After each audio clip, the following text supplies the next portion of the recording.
date is March 31st. Sonic's official Twitter page teases a bold new direction for the franchise, which gets me speculating.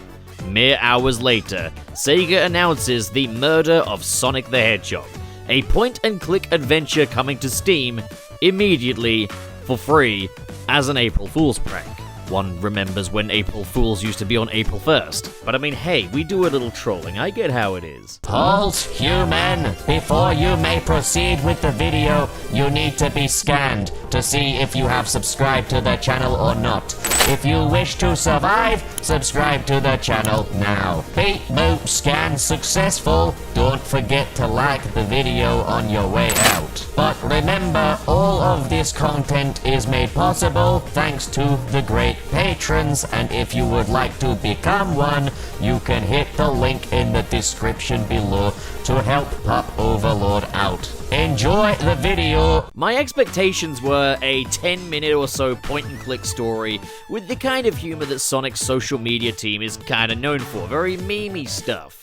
Big the Cat gets revealed as the murderer because, haha, funny. This whole thing was marketed as an April Fool's prank after all. What we got in the end was a completely sincere 2-hour-long interactive story with a cozy tone, a goofy sense of humor that stays true to the characters, who are all characterized well too, a special stage-adjacent minigame presented lovingly by Sonic's social media team. And you call this a prank? This story is entirely told from the perspective of... Nope, that's not allowed. Watch your profanity. Nope. No, wait, they literally have the word cream pie logged as a word?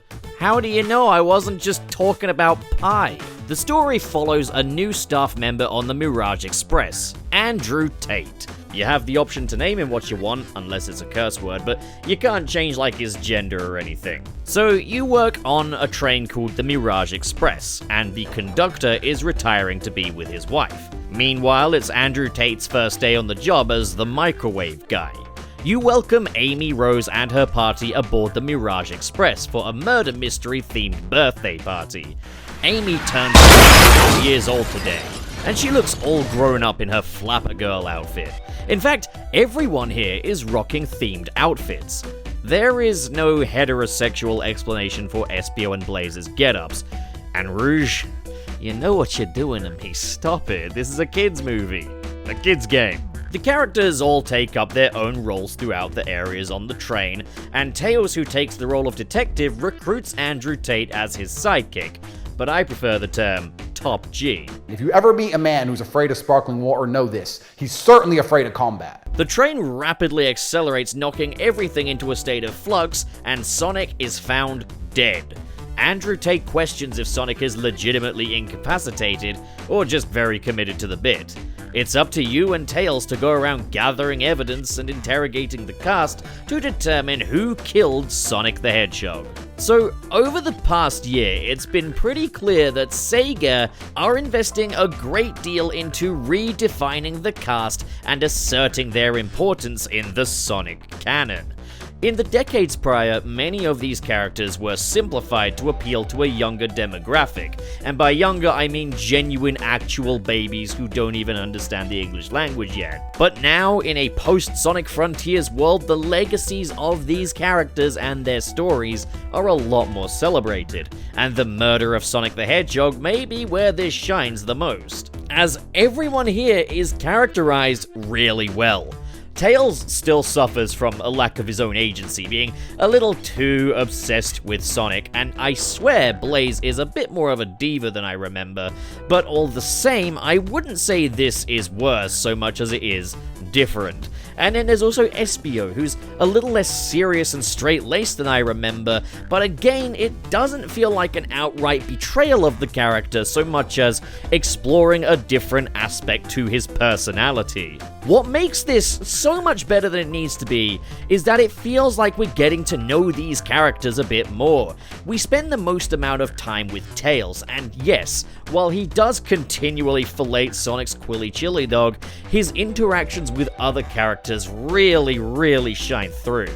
Andrew Tate may be an audience surrogate, but even then, he still has his own characterization, and it's pretty solid. It's neat to see the Sonic cast through the perspective of an everyman in this universe, and it's kinda cool to see that the everyman just kinda sees these guys as a bunch of weirdos. Now, speaking of characterization, I do want to talk about Shadow a little later in the spoiler section, but for now, this is the best characterization Shadow has had for over a decade. They gave me exactly what I've wanted from him for years. Without getting too spoilery, I think one of the highlights of this game is when Andrew Tate, Tails, Rouge, and Blaze need to defuse what they think is a bomb.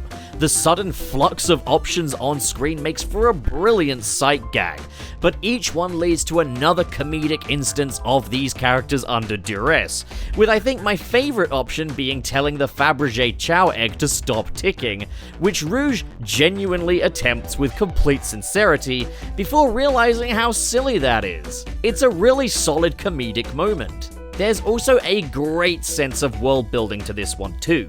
Sonic Unleashed fans such as myself will be thrilled with the amount of name drops that Spagonia gets, digging as deep as referencing the sparkle gelatin that can be bought in that same game. But the Professor Pickle name drop, I won't lie, hit me in the heart.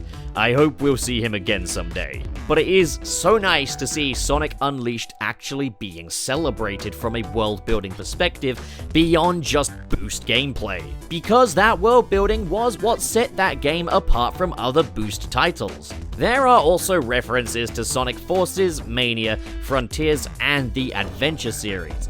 This is how you celebrate Sonic's past, as opposed to... Wait, what's that out the window? Green Hill again? Oh, it's just a palm tree. Good save.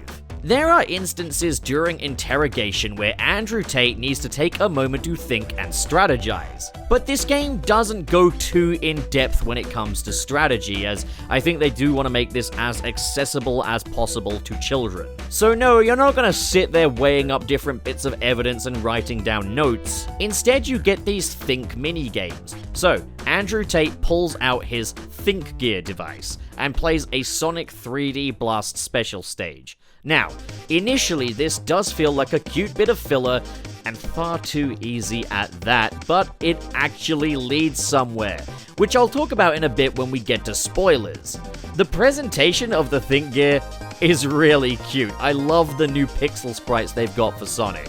Speaking of presentation, across the board, the presentation in this game is fantastic. The artwork is absolutely gorgeous. These characters feel right at home in this art style. They're expressive, they're dynamic, and in their fun little specific outfits, yeah, this makes for a very distinct look for this game. It is an absolute treat to look at, from the backgrounds to the characters. And of course, seeing Sonic in the Seth MacFarlane death pose will never not be funny to me. The music as well, I mean, like, Sonic is no stranger to great music, but the music here, it has a different vibe from the typical Sonic fare, because obviously it's a completely different genre of game, but it does fit the bill and still has a lot of that Sonic personality. I noticed influence from the 16-bit tracks, including some of the vocal whoops you'd hear in Sonic 3, which was a very nice touch.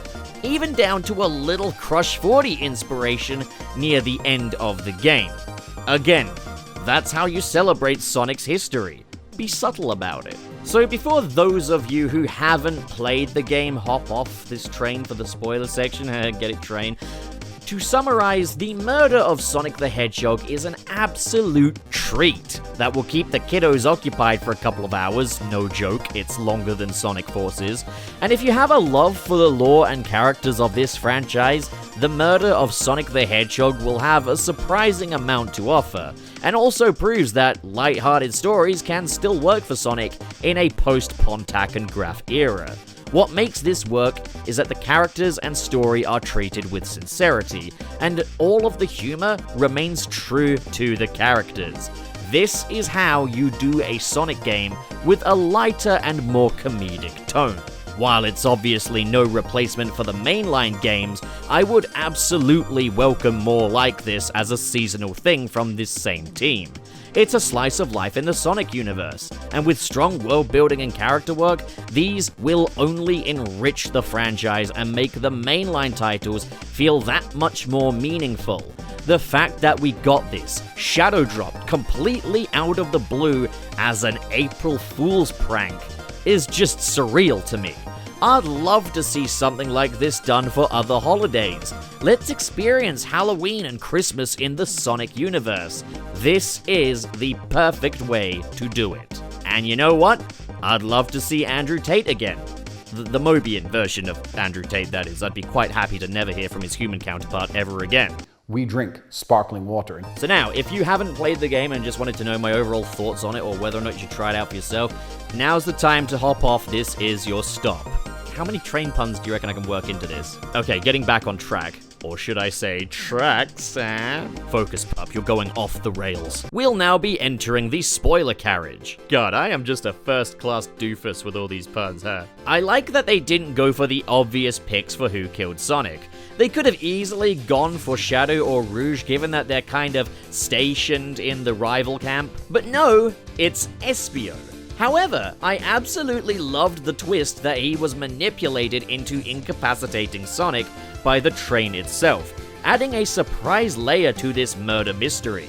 Espio struck the blow, but the train was the orchestrator, as the train is actually a giant badnik transporting the Sonic cast to Dr. Eggman, in return for a reward. What a great twist! And all the train wants as its reward is for the conductor to not retire and stay with him forever. Now, I don't know how necessary this element of the story was, but it does make the train into more of a character and adds a layer of sympathy to it, so I'm here for it. Now, I mentioned before that we have these thinking minigames, and they're all a bit too easy, but they do culminate into the sort of final boss as you chase down the train to attack it.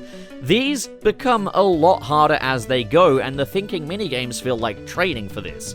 Nothing you'll get stuck on, but there is at least some challenge to it. I absolutely love as well how Sonic's sprites also change into a version wearing his murder mystery outfit.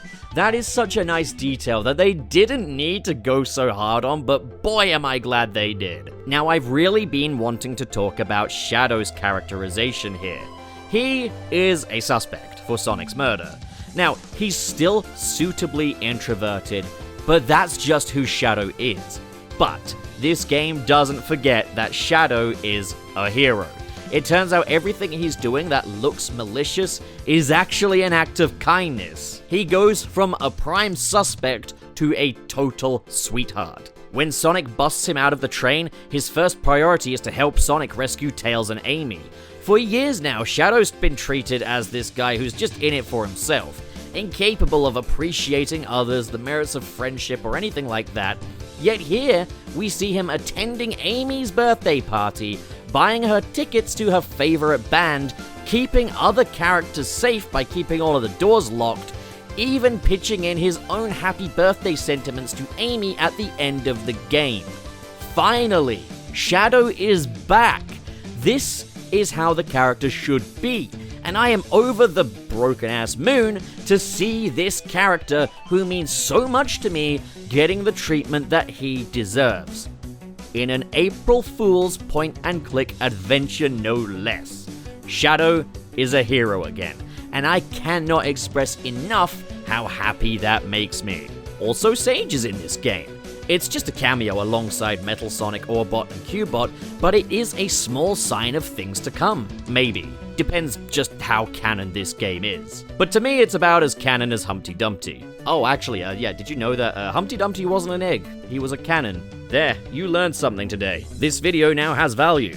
Push it, YouTube algorithm. I love how both Sage and Metal Sonic are both wearing t-shirts referring to Eggman as their dad. Also, Eggman tells Sonic that he and his friends will become playthings for Sage. So, is she evil now? Perhaps this is indicative of the direction they'll be taking with this character?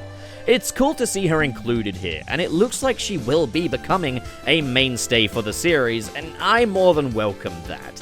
As not only do I think she's a great character, she makes Dr. Eggman a better character too. I love his fatherly dynamic with her.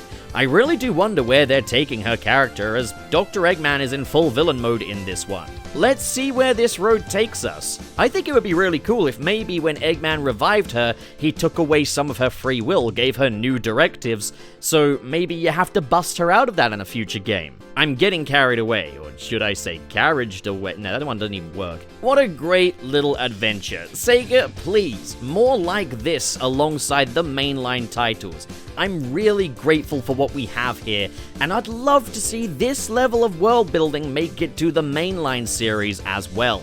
It seems I already wrapped up my overall thoughts on this game ahead of the spoiler section, so now what do I do? Oh yeah, that's right, I shill for myself. What do you guys think? Comment below, discuss, and as always, if you enjoyed this video and you want to see more like it, let the algorithm know, hit the like button, hit subscribe. And now the specialist of all special shoutouts goes to my lovely, lovely patrons, whose names you will know as I read them out. We've got Kale Bennett, That Jordo, Ken K, Adam Myers, Mr. Dr. SP, Dr. Appending, Sergio, and Saurus the Skeptic, whose names have all been read out in my booming voice. But also scrolling down the sides are other people who support me on Patreon. You want your name in the bunch, you know what to do. But that wraps it up for today. Thank you so much for watching, everybody, and have a great day.